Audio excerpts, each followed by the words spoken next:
एक बार प्रेम से बोलेंगे ओम नमो भगवते वासुदेवाय।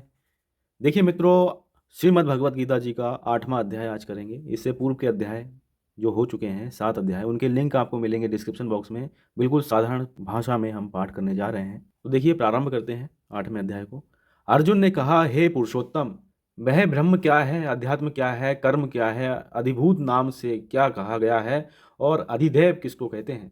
हे मधुसूदन, यहाँ अधियज्ञ कौन है और वह इस शरीर में कैसे है, तथा युक्त चित्त वाले पुरुषों द्वारा अंत समय में आप किस प्रकार जानने में आते हैं? श्री भगवान ने कहा, परम अक्षर ब्रह्म है। अपना स्वरूप अर्थात जीवात्मा आध्यात्म नाम से कहा जाता है तथा भूतों के भाव को उत्पन्न करने वाला जो त्याग है वह कर्म नाम से कहा गया है। उत्पत्ति विनाश धर्म वाले सब पदार्थ अधिभूत हैं। हिरण्यमय पुरुष अधिदैव है। और हे देहधारियों में श्रेष्ठ अर्जुन, इस शरीर में मैं वासुदेव ही अंतर्यामी रूप से अधियज्ञ हूँ। जो पुरुष अंतकाल में भी मुझको ही स्मरण करता हुआ शरीर को त्याग कर जाता है, वह मेरे साक्षात स्वरूप को प्राप्त होता है। इसमें कुछ भी संशय नहीं है। हे कुंती पुत्र अर्जुन, यह मनुष्य अंतकाल में जिस जिस भी भाव को स्मरण करता हुआ शरीर का त्याग करता है, उसको ही प्राप्त होता है, क्योंकि वह सदा उसी भाव से भावित रहा है। इसलिए हे अर्जुन, तू सब समय में निरंतर मेरा स्मरण कर और युद्ध भी कर। इस प्रकार मुझ में अर्पण किए हुए मन बुद्धि से युक्त होकर तू निसंदेह मुझको ही प्राप्त होगा। हे पार्थ, यह नियम है कि परमेश्वर के ध्यान के अभ्यास रूप योग से युक्त दूसरी ओर न जाने वाले चित्त से निरंतर चिंतन करता हुआ मनुष्य परम प्रकाश रूप दिव्य पुरुष को अर्थात परमेश्वर को ही प्राप्त होता है। जो पुरुष सर्वज्ञ अनादि सबके नियंता, सूक्ष्म से भी अति सूक्ष्म, सबके धारण पोषण करने वाले, अचिंतन स्वरूप, सूर्य के सदस्य, नित्य चेतन प्रकाश रूप और अविद्या से अति परे शुद्ध सचिदानंद घन परमेश्वर का स्मरण करता है, वह भक्ति युक्त पुरुष अंतकाल में भी योग बल से भ्राकुटी के मध्य में प्राण को अच्छी प्रकार स्थापित करके फिर निश्चल मन से स्मरण करता हुआ उस दिव्य रूप परम पुरुष परमात्मा को ही प्राप्त होता है।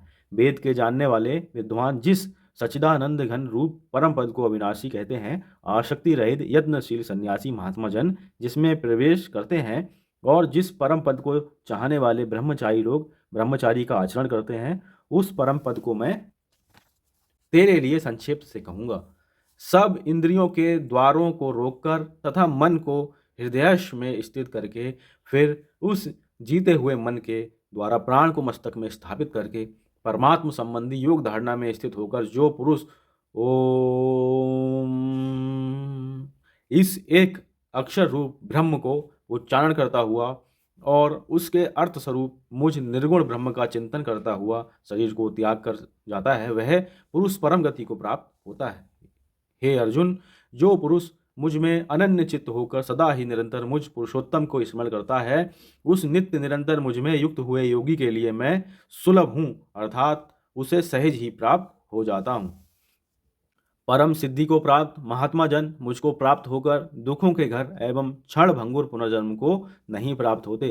हे अर्जुन, ब्रह्मलोक पर्यंत सब लोग पुनरावर्ती हैं, परंतु हे कुंती पुत्र, मुझको प्राप्त होकर पुनर्जन्म नहीं होता, क्योंकि मैं कालातीत हूँ और ये सब ब्रह्मादि के लोक काल के द्वारा सीमित होने से अनित्य हैं। ब्रह्मा का जो एक दिन है उसको 1000 चतुर्युगी तक की अवधि वाला और रात्रि को भी 1000 चतुर्युगी तक की अवधि वाली जो परम तत्व से जानते हैं, वे योगीजन काल के तत्व को जानते हैं। संपूर्ण चराचर भूतगण ब्रह्मा के दिन के प्रवेश काल में अव्यक्त से अर्थात ब्रह्मा के सूक्ष्म शरीर से उत्पन्न होते हैं और ब्रह्मा की रात्रि के प्रवेश काल में उस अव्यक्त नामक ब्रह्मा के सूक्ष्म शरीर में ही लीन हो जाते हैं।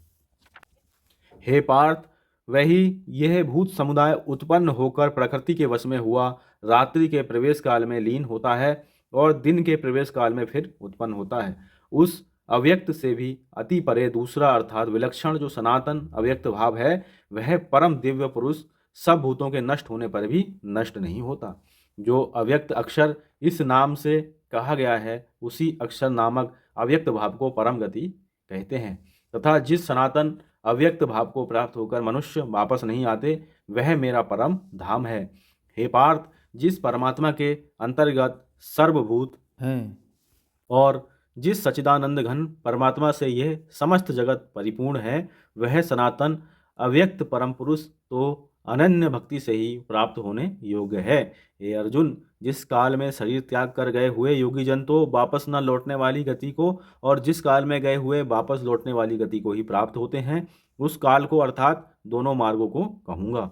जिस मार्ग में ज्योतिर्मय अग्नि अभिमानी देवता है, दिन का अभिमानी देवता है, शुक्ल पक्ष का अभिमानी देवता है और उत्तरायण के 6 महीनों का अभिमानी देवता है, उस मार्ग में मरकर गए हुए ब्रह्मवेता योगीजन उपयुक्त देवताओं द्वारा क्रम से ले जाकर ब्रह्म को प्राप्त होते हैं। जिस मार्ग में धूमाभिमानी देवता है, रात्रि अभिमानी देवता है तथा कृष्ण पक्ष का अभिमानी देवता है और दक्षिणायन के 6 महीनों का अभिमानी देवता है, उस मार्ग में मरकर गया हुआ सकाम कर्म करने वाला योगी उपयुक्त देवताओं द्वारा क्रम से ले गया हुआ चंद्रमा की ज्योति को प्राप्त होकर स्वर्ग में अपने शुभ कर्मों का फल भोगकर वापस आता है।